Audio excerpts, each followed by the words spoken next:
Praise the Lord everyone. सबको जय मसीह की। मैं विश्वास करती हूँ आप सभी ब्लेस्ड होंगे और खुदावन का रूह पाक आज आपको टच करेगा और यह वचन आप लोगों के जीवनों में, आपकी ज़िंदगियों में बोया जाएगा और रूह पाक आज आपको टच करेगा और यह वचन आप लोगों के जीवनों में 1000 गुना फल लेके आएगा।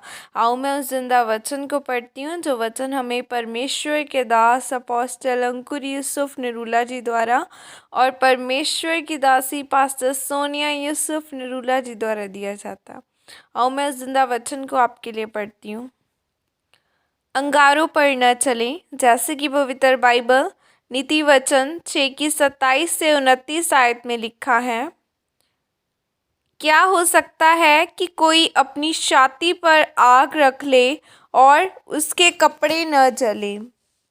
क्या हो सकता है कि कोई अंगारे पर चले और उसके पाँव न झुलसे? जो पराई स्त्री के पास जाता है उसकी दशा ऐसी है, वरन जो कोई उसको छुएगा वह दंड से न बचेगा। हालेलुया। मेरे प्रियो, बाइबल में लिखा है कि अगर एक व्यक्ति अपनी छाती पर आग रख ले तो ऐसा नहीं हो सकता कि उसके कपड़े न जलें। परमेश्वर कहते हैं कि जो कोई भी पराई स्त्री के पास जाता है वो ऐसा ही है। आज लोग क्यों परमेश्वर में आकर भी दलेर नहीं हैं? क्योंकि पाप आपकी दलेरी को और आग को ख़त्म कर देता है। मान लो एक जगह आग चल रही है और आपने पानी की बाल्टी उठाई और उसमें उड़ेल दिया। आप जानते हैं कि ऐसा करने से क्या होगा? कहीं कहीं आग चल रही होगी लेकिन नीचे पानी की वजह से गंदा हो जाएगा, और अगर आप दोबारा उसमें तेल डालकर जलाओगे तो जो भी नीचे की राख जम जाएगी वो कभी भी जाएगी नहीं। और बाइबल कहती है कि ऐसे ही व्यभिचारी भी है, उसका अपमान कभी भी नहीं मिटेगा, उसे अपमानित और घायल होना ही पड़ेगा। अगर वो अपनी छाती पर अंगारे रखकर यह सोचे कि वो जलेंगे नहीं, ऐसा नहीं होगा।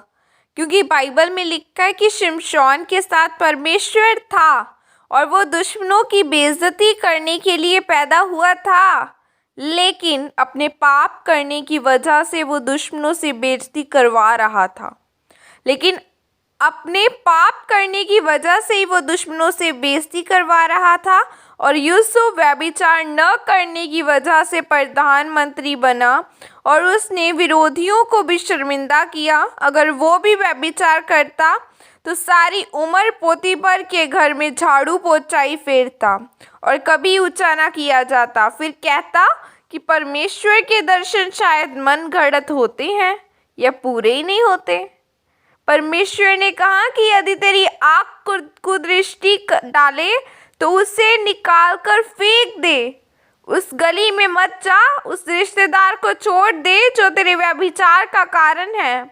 ऐसा ना हो कि तू 2 आंखें रहते नरक में चला जाए, पर तू काना होकर स्वर्ग के वासी बन जा। इसीलिए परमेश्वर कहते हैं कि जो अनैतिक दृश्य फिल्मों में दिखाए जाते हैं, गलत किताबों में दिखाए जाते हैं, उसका आनंद मसीही लोग न लें, और महिलाएं ऐसे कपड़े न पहने जिससे कि उनका शरीर नजर आए, क्योंकि ऐसे कपड़े डालना भी पाप है जिससे वो दूसरों को अपनी ओर आकर्षित करती हैं। परमेश्वर का वचन कहता है कि न तो खुद व्यभिचार करो और ना ही किसी को व्यभिचार के लिए उत्साहित करो, क्योंकि बाइबल कहती है कि वो जो किसी को पाप के लिए उत्साहित करेगा वो भी सजा का पात्र होगा। इसीलिए मेरे प्रियो, जब आप किसी की गिरावट का कारण बनते हैं तो यह तय है कि आप भी गिरेंगे, और ऐसा करके आप अपने लिए श्राप लेते हैं। लेकिन जब आप किसी की बरकत का कारण बनते हैं तो आप खुद भी बरकत पाते हैं। इसीलिए परमेश्वर में आने के बाद आप बाइबल के वचनों के अनुसार पवित्रताई वाला जीवन जिए ताकि आप आशीषित हों। आपको रोज़ प्रार्थना करनी है, रोज़ों में जाना है ताकि शैतान आपको पाप में न लेकर जाए। आमीन। और यह प्रार्थना आपके द्वारा की जाए। सर्वशक्तिमान परमेश्वर, इस वचन के लिए पिता मैं आपका धन्यवाद करती हूँ और मैं यह प्रार्थना करती हूँ कि पिता कि आप मुझे पवित्र आत्मा का मसा दे, मुझे दिलेरी का आत्मा दे, मैं वचनों पर चलने वाली और आगे बढ़ने पाऊँ और एक सफल जीवन जीने पाऊँ। प्रभु यीशु मसीह के सामर्थ्य नाम में मांगती हूँ, आमीन आमीन। हालेलुया। आप अपनी लाइफ में तब जीते हैं जब आप अपना संपूर्ण मन से खुदा पर भरोसा रखते हैं। आप तब नहीं जीते जब आप अपनी मन की मानते हैं। सो खुदा पर भरोसा रखना है हमें, जैसे यूसुफ ने रखा, जैसे अब परमेश्वर के बड़े बड़े दास जो बाइबल में हुए हैं उन्होंने रखा। अब्राहम अड़ा और खड़ा रहा, उसने हर एक मुसीबत का सामना किया, लेकिन वो अड़ा और खड़ा रहा।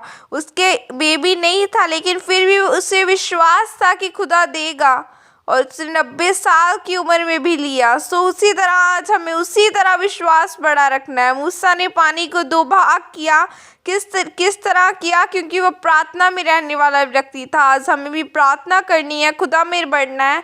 खुदावन आपको ब्लेस करे। God bless you all. Praise the Lord. जय मसीह की।